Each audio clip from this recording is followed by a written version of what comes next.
Well, I guess I'm going to talk a little bit about Hamlet and its relation to me and my life. I've always found it to be my favorite play.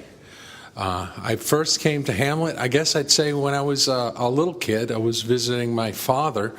He lived in another state, and I was visiting him, and there was a copy of Complete Works, and I remember reading some bits of it and not really understanding it at all. I was about 10 years old, I guess.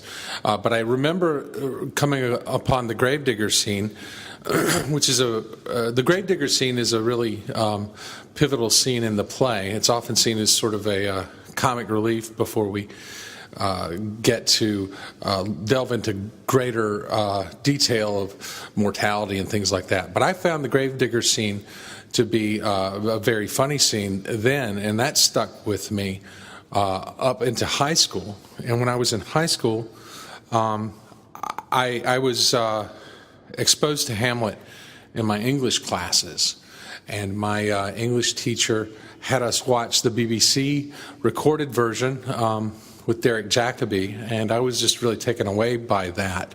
And I really loved that production, and still do. It's still one of my favorites of recorded and film versions of Hamlet.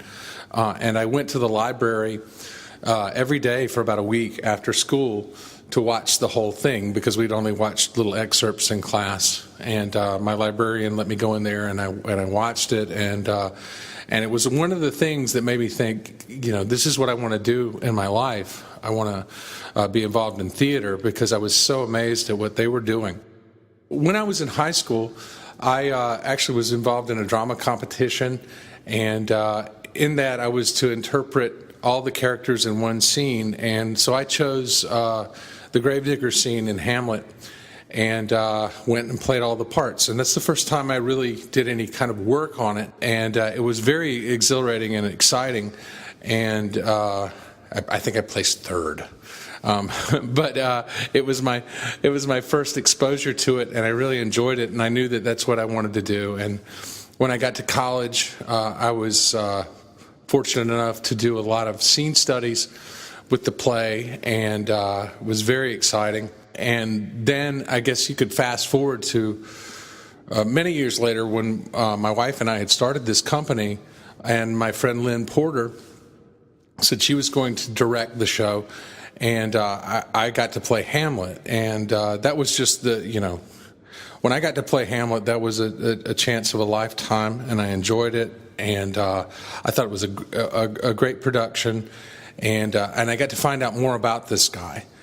And what is really amazing about Hamlet is that it's like peeling an onion. The more you peel away layers, the more you find that there are more layers in there. And I've been working with this play in one form or another for over 30 years, and I still find new stuff all the time. In this production we're working on, there's new stuff coming up all the time. And the cast that we're working with is really amazing, very talented group of folks, and they're open to new discoveries and new inspirations. And that's very exciting for me. One of my favorite things that I'm seeing happening is just a wholesale owning by the whole company of the way we are presenting it, which is based on the source material that Shakespeare would have used, which is a Viking folk story of Hamlet and his stepfather Feng and his mother Garuta. And Shakespeare would have used this very, very old story. So we're going back to a very old, very root kind of a folk tale that we're using here, and it brings out very exciting and very visceral interpretations. This Hamlet, while being largely uncut, is very exciting. It moves very fast, and there's all sorts of flash and things like that. But the story is not only intact, I think the story is heightened, and that's what I'm so excited to show people in this.